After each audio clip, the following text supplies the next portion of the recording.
Level 1, the failed rapper. You are 22 and you rap. Allegedly. Your stage name is your real name with an Lil in front of it because all the cool ones were taken. Your closet doubles as a studio because actual studios cost money you don't have. Your $89 USB mic is held up by tape and prayer. You spit 16 bars about the streets. You have never been on the streets. You grew up 2 doors down from a Whole Foods. You give it everything. You play it back. It is the worst thing you have ever heard. And you have heard yourself sing happy birthday. Your friend walks in eating cereal. He listens for about 4 seconds. He doesn't say anything, which is somehow worse than if he had. He records over the same beat in one take. It's good. You both stand there. He looks at you. Bro, manage me instead. You laugh. You say maybe. You say yes within a week. That's how you become the biggest rap mogul on the planet.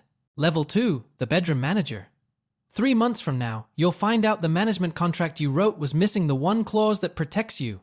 You don't know which clause. You won't know for 6 months. You copied the percentage from a Reddit comment, pasted it into a Google Doc, signed your name and his, called it done. 20% commission. No sunset clause, meaning if he fires you, you stop getting paid that day. A sunset clause would keep your commission going for another 18 months. You wrote a contract that protects him, not you. The Reddit comment you copied the percentage from didn't mention any of this. Meanwhile, on a Tuesday, a 22-year-old named Marcus posts a 14-second clip, 8 bars over a flipped soul sample, hook front-loaded, caption deliberately vague. By Friday, it's at 800,000 views and a major's A&R is in his comments. You watch the clip 40 times trying to identify the variable. The beat is good. The hook is good. 1,000 hooks posted this week were good. You watch a 41st time and still cannot tell what separated this from everything that didn't move. It's 3 a.m. You are trying to figure out how to legally release a song online. Every YouTube tutorial sends you to a different YouTube tutorial. ISRC codes, mechanical royalties, performing rights organizations, a SCAP versus BMI. 4 hours later, you understand none of it. But you understand the math because the math is just numbers.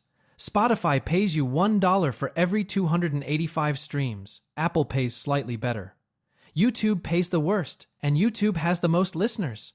That math becomes a voice that runs underneath everything else. Permanent, the way Titus is. You cold email 80 playlist curators in the first month. Too open. One replies. Not the vibe right now. You screenshot it. Not because it's good news. Because it's contact. Someone pressed play on something your friend recorded in a closet and formed a reaction, and that's more than 79 others gave you. You drive him to sessions because he doesn't have a car. You cover the distro kid, music distribution fee, $19.99 a year, because this month he's short. 50 hours a week. $0. You don't talk about it because talking about it would require naming it. Then a direct message lands. Not from a fan, not from a curator, from someone who has been watching you, not the artist. You almost don't open it. Level 3, the junior A&R. The direct message is from a man called Pop. He's been running a regional Atlanta indie label since 2009, solid catalog. Never crossed over. The kind of operation that survives by knowing exactly where its ceiling is. He didn't message your artist. He messaged you. The message says, whoever did this knows what they're doing. Come work for me. $36,000 a year. A 1% override on artists you bring in. You sign before the week is out. Your friend signs to Pop's label 2 weeks later. And the 20% management deal you wrote in Google Docs becomes 0% the day Pop's lawyer rewrites the paper. The lawyer catches the missing sunset clause in under an hour. You help negotiate the contract that ended your own commission. You don't bring it up. Neither does your friend. 3 weeks in, your first real negotiation. A major's business affairs team sends a term sheet with a recoupment clause buried on page 9 that would let them claw back tour support against streaming royalties. The label funds the tour. The artist makes money on the road. The label eats those streams before the artist sees a dollar. Pop catches it in 30 seconds.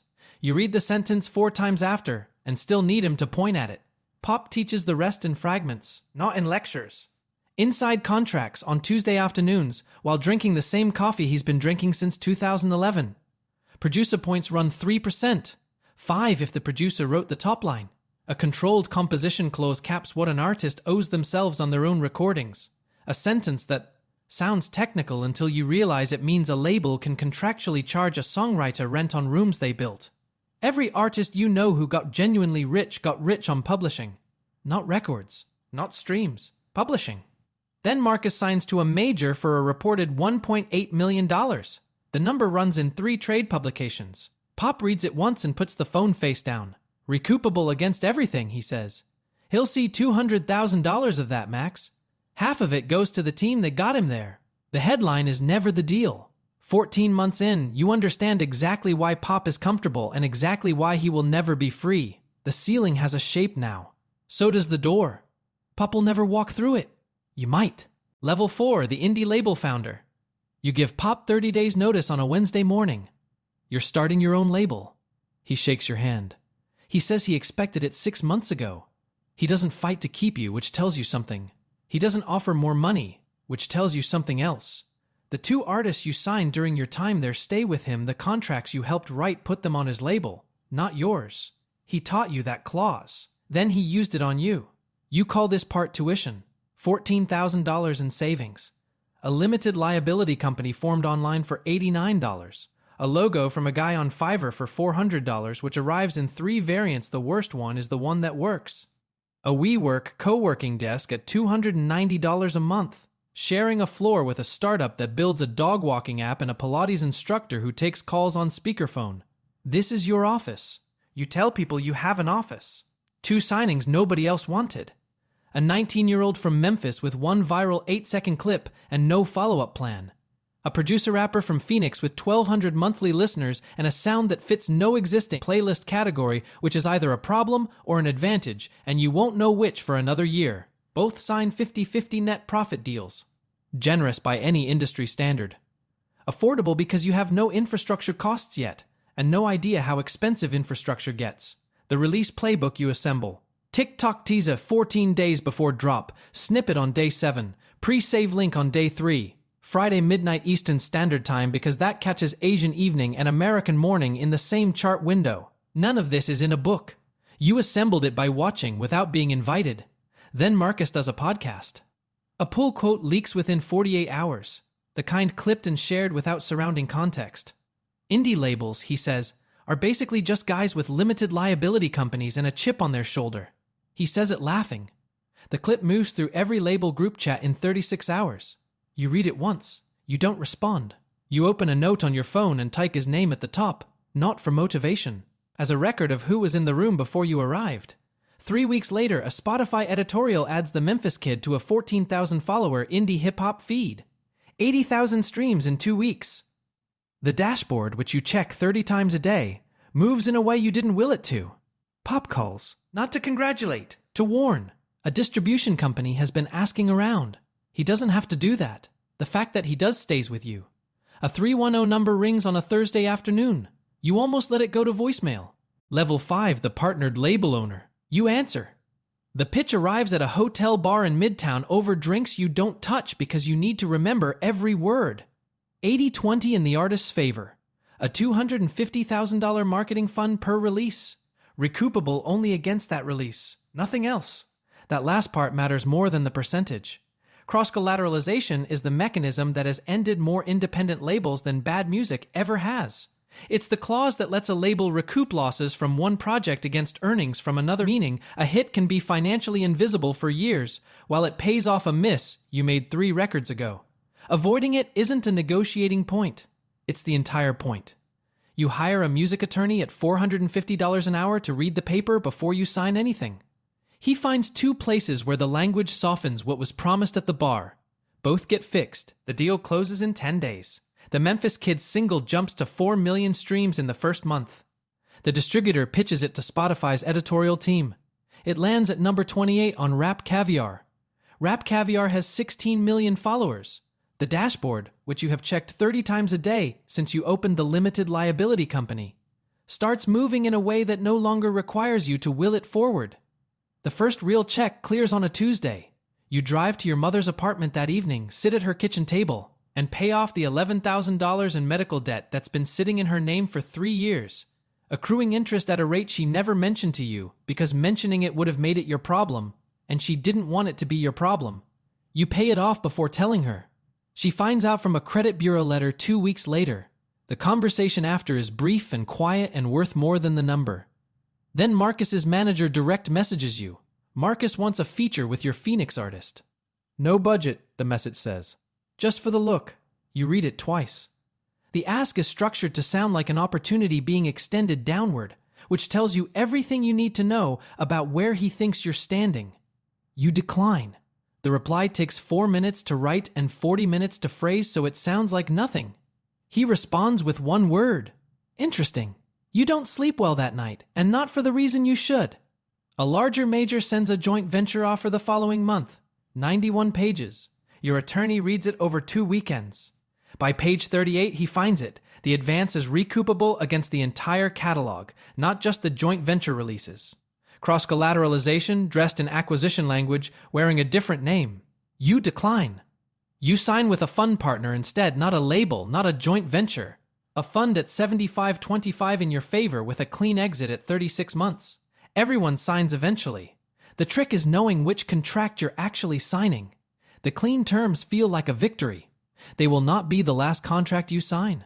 Level 6, the chart label owner? You're in a lift in Brooklyn on a Saturday, windows down. The driver is running his own playlist through a Bluetooth speaker zip-tied to the dashboard. The song comes on mid-chorus. Your Memphis artist's voice. Your label's release. He doesn't know it's yours. He doesn't know who you are. He reaches over and turns it up at the drop because he likes the drop. He asks if you've heard it. You say, yeah, it's good. You leave a 5-star tip. You walk to the door without saying who put it out. That is the moment. Not the chart, not the pitchfork score. A driver who chose the song without an algorithm choosing it for him. That is what it sounds like when something has actually gotten out into the world. The single crosses 200 million streams. The number stops feeling like a number around 80 million and starts feeling like whether something you exist inside without being able to hold. The song is in NBA tunnel walks, Lakers warm-up clips, a wedding entrance video sent to you by a stranger on Instagram who had no idea you'd see it.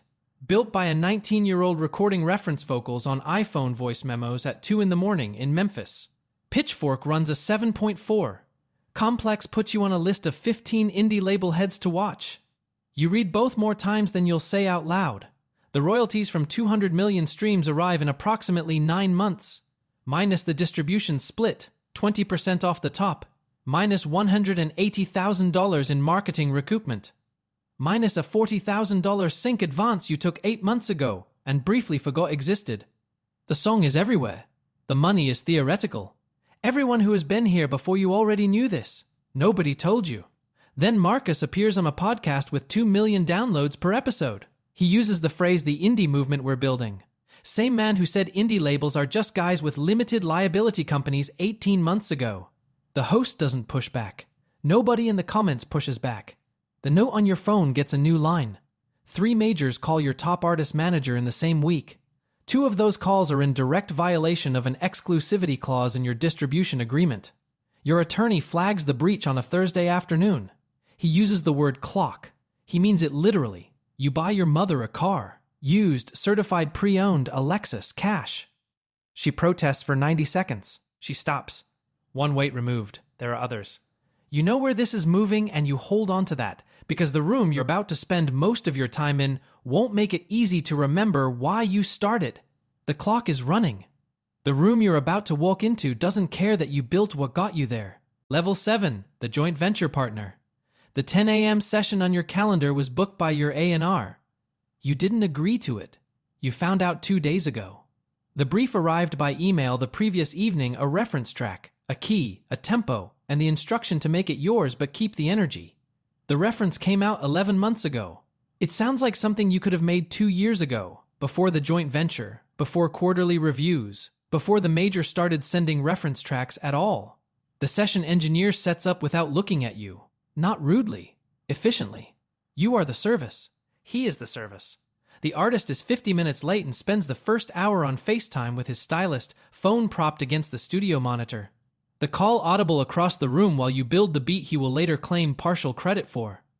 By the time he turns around, the track is already better than the brief deserved.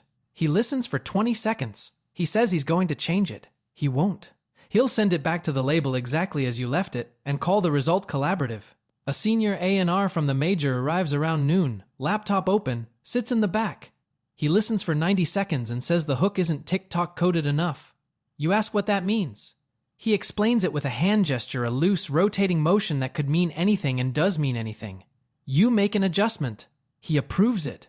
The approved hook is, to any reasonable ear, identical to the rejected one. Nobody mentions this. An artist on your roster sends a manager-to-manager message that evening requesting an executive producer credit on a track he didn't touch. Your A&R calls before you can respond. The relationship is worth more than the credit, she says. She is right. You agree. You open the note on your phone and add a line. The note has more entries than you'd like. The weeks run like this. Session, brief, adjustment, delivery, next session.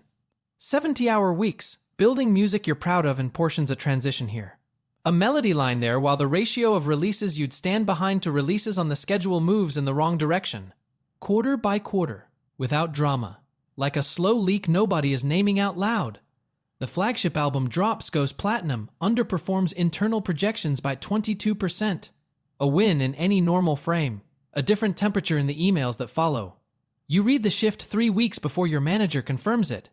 A 22-year-old running a 4-artist label out of an Atlanta apartment shows up in your dashboard. His monthly listeners climb. His releases sound like yours did before the joint venture. You recognize exactly where he is. Exactly what the room is about to do to him. Nobody warned you either. The warning wouldn't have mattered. The room teaches you itself. The renewal lands on a Tuesday. Level 8, the label chairman. The Billboard Power 100 publishes on a Tuesday. You are number 67. Pop is 194. Marcus's label is 54. You sit with those 3 numbers for a moment. Then you text Pop. He replies in 2 minutes. Told you, welcome. That's the whole message. You read it 6 more times than you'll admit. At the ceremony, you think about the Manchester direct message from 2019, the kid who wrote that the song got him through finals. 5 words under a SoundCloud track, the first sign that something you released had reached someone you would never meet. His Instagram hasn't posted since 2022. You hope he's okay. You don't say this in the room because there's no way to explain it to someone who wasn't waiting for it the way you were. The plaque is heavier than expected. You stop mentioning this. People make a face. The first call you make after the ceremony is to your mother. You give her an address she hasn't seen, a 4-bedroom in the neighborhood she cleaned houses in for 19 years. Other people's houses. 5 mornings a week. $14 an hour in the early years and never much more than that. The deed is in her name. It closed 3 weeks ago through a real estate attorney your accountant referred. You paid in full before telling her. She finds out the way you arranged it, which is the only way it felt right. She doesn't say much. Neither do you. That was always the destination. Everything before it was transit. A studio session that same week. You're across the console from an artist whose poster was on your bedroom wall at 16. You keep the cognitive dissonance off your face. It doesn't change what gets made in the room. The joint venture renewal lands 2 months later. Your attorney reads the draft over 2 weekends. 3 improvements are real. 7 are the same restrictions wearing different language. Cross-collateralization is back on page 71. In a subordinate clause inside a paragraph about marketing fund administration, exactly where you'd hide it if you were them. You negotiate it out. You add a hard cap on cross-collateral, full master ownership on all new work going forward, and a 36-month exit window with a buyout clause you draft yourself. Not freedom, a better arrangement. The signatures take an hour. A handwritten note arrives from Marcus with a bottle of bourbon. Congratulations on a remarkable run. Addressed to a version of your name nobody who knows you has ever used. You put both in a drawer. You don't open the bourbon. The note on your phone, the one that started with his name at the top, gets one final entry. Then it closes. The drawer stays shut. Level 9, the music mogul. Tuesday. Nothing on the calendar. 19 artists. 41 employees. A publishing arm. A sync division. A distribution agreement that other independent labels now sign under yours. The first Tuesday in longer than you can place, where nothing on the schedule requires you to be anywhere. You sit in the studio and listen to what the silence sounds like, which is something you haven't done on purpose in years. The major wants next year's projections by Friday. The number assumes 22% year-over-year growth.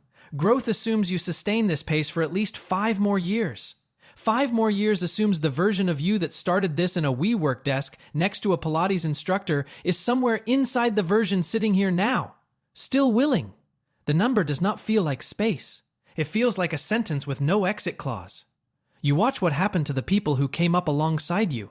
One pivoted to running a sync library quieter, less visible, posts twice a year, seems genuinely at peace with the trade. One burned out publicly, the kind of burning out that generates think pieces about the industry's responsibilities to its artists. His name still appears in those pieces, he probably doesn't read them. One named Kev, the older brother of your Memphis artist, who used to sit in on early sessions and said one day he was going to start his own label too. Just stopped. His SoundCloud is still up. Last upload, November 2021. Nobody wrote about him. The quiet exit doesn't generate content. Then Marcus does a complex cover story. The headline is, How Marcus Built a Movement. Inside, he uses the phrase, the culture we cultivated. He places himself inside work he had nothing to do with, in language that requires no acknowledgement of who actually built it. You read it once. You don't respond. Your team doesn't respond. The note on your phone is already closed. That's the only power left in that transaction. In the corner of the studio, there is a box you've been meaning to unpack since you moved in. The $89 USB mic still held up by tape and prayer. The 16 bars you wrote at 22 about streets you'd never been on. Your friend's first hard drive, the one with the demo that started everything. You set up the mic. You open a blank session. Not for the major. Not for the projections deck due Friday. Not for Marcus, or the Power 100, or the 22%. 40 minutes. One moment where every element is in exactly the right place and you know it before you can explain why. You haven't felt that in a session room with a brief and a reference track and a man in the back with a hand gesture that means nothing. The mic is still here. The feeling is still in it. You did not become a rap mogul because you were good at rapping. You became one because your friend needed someone to handle the upload and you were already in the kitchen.